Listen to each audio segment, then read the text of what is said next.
Asante sana Fatma Hassan. Na mtazamaji, hali gani? Nikukaribisha katika habari za michezo na burudani. Utakuwa nami Pauline Mvungi. Karibu.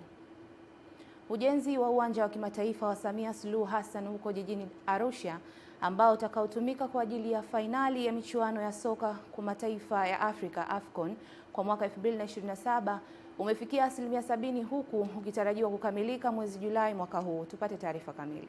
Mkuu wa mkoa wa Arusha Amos Makalla amefanya ziara katika eneo panapojengwa uwanja huo la Olmoti kwa lengo la kuidhinisha fedha zilizotolewa na serikali zaidi ya shilingi bilioni 2.3 kwa ajili ya kuwalipa fidia wananchi waliotoa maeneo yao kupisha ujenzi wa uwanja huo. Katika bilioni 340 tayari fedha zaidi ya bilioni 200 zimeshalipwa, na mkandarasi kwa kazi alizozifanya hadai hela yoyote. Kwa hiyo tunaenda vizuri, mkandarasi yuko vizuri katika muda na serikali inalipa fedha, na hii inathibitisha dhamira ya Mheshimiwa Rais Dr. Samia Suluhu Hassan kwamba yeye ameweka commitment ya Tanzania kuwa mwenyeji wa mashindano ya AFCON ya 2027. Ama katika hatua nyingine, Makalla ameeleza kwamba serikali ipo katika hatua za mwisho kuanza ujenzi wa barabara za njia 4 kwa kiwango cha lami za kuingia katika uwanja huo. Tutapata wakandarasi wa kujenga barabara hizo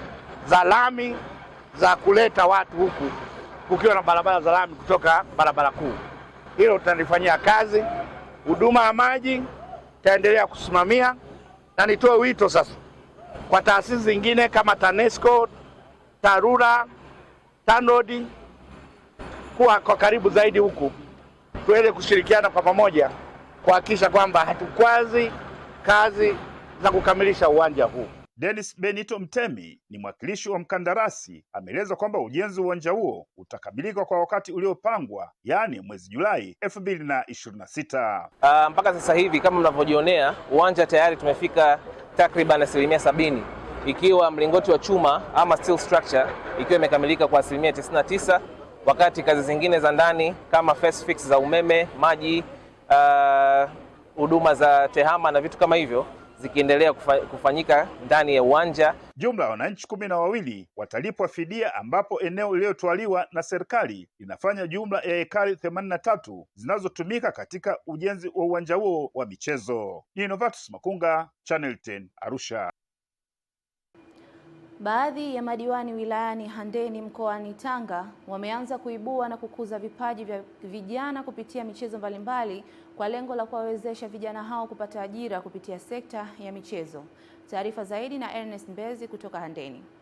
Ni katika bonanza la michezo mbalimbali lililoandaliwa na diwani wa kata kwa Matuku Kambi Mbwana, na hapa anaeleza lengo la bonanza hilo lililohudhuriwa na mamia ya wakazi wa kata hiyo. Kama mnavyoona hapa, kuna mashindano ya riadha, kuna mashindano ya kukimbiza kuku, kukimbia kwa magunia, kuna mashindano ya ligi ya mechi za wasichana, kutakuwa na mechi za watoto. Hii ni kwa sababu lengo letu sisi ni kuibua na kuendeleza vipaji.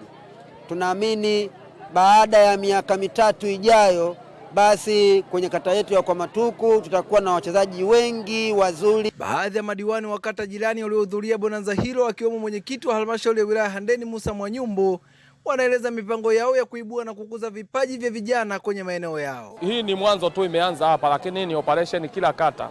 Ni lazima tuibue vipaji, maana michezo sasa hivi ni ajira. Maana tulikotoka na sasa hivi tunakoelekea, tunaona kina Ronaldo wanalipwa hela nyingi sana, kina Kylian Mbappe wanalipwa hela nyingi sana.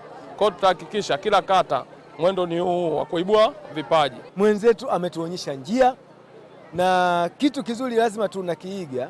Kwa maana hiyo tutahakikisha kwamba tunahamasisha kila kata na kila kijiji, tutahamasisha matamasha namna hii kuhakikisha tunaibua vipaji vya vijana. Bonanza hilo limekwenda sambamba na uzinduzi wa ligi ya mpira wa miguu ya kata ya kwa Matuku itakayokutanisha timu 12 kutoka maeneo mbalimbali ya kata hiyo. Nikiripoti michezo kutoka wilayani Handeni mkoani Tanga, mimi ni Ernest Mbez, Channel 10. Wasanii wa sanaa mbalimbali za maonyesho nchini wameaswa kuendelea kujirasimisha Baraza la Sanaa nchini ili waweze kutambulika na kufanya kazi kwa manufaa makubwa, kwani kufanya hivyo itawasaidia kupata mikopo kutoka mfuko wa utamaduni sambamba na kutambulika na mamlaka husika. Wito huo umetolewa na Rais wa Shirikisho la Sanaa za Maonyesho nchini, Daktari Njewele, wakati akizungumza na waandishi wa habari mapema leo, ambapo amesema kuwa hatua ya Baraza la Sanaa kuwataka wanasanaa kujirasimisha kwa kujisajili ni muhimu zaidi, kwani itawapatia faida ya kupata mikopo kutoka mfuko wa utamaduni. Nashukuru pia kwa maana tunatakiwa tuwe rasmi. Bila kuwa rasmi inasumbua sana katika kupata ile takwimu. Wasanii wangapi, sio tu wa sanaa za maonyesho lakini pia wa muziki na vitu kama hivyo. Lakini sasa BASATA walichofanya ni kitu kizuri. Inatutambulisha rasmi. Na utakuta kwenye mfuko wa utamaduni na sanaa hatuna wadhamini. Wadhamini ni sisi wenyewe. Sasa utakapokuwa msanii uko nje ya kikundi unatambulikaje? Kwa hiyo ndio maana tunataka uwe kwenye chama, kwenye mashirikisho ili uweze kutambulika. Sasa utakapokuwa kwenye vyama na mashirikisho kuna michango yake, kuna ada zake, na ndio maana BASATA wanataka usajiliwe, utambulike rasmi. Katika hatua nyingine, Daktari Njewele ameeleza mafanikio yaliyopatikana kwa mwaka 2025 katika shirikisho hilo, huku akiwapongeza na kuwashukuru wote waliowashika mkono kwa namna yoyote katika kazi zao. Najivunia mambo mengi sana mazuri ambayo tumeweza kushirikiana na serikali kwa ujumla.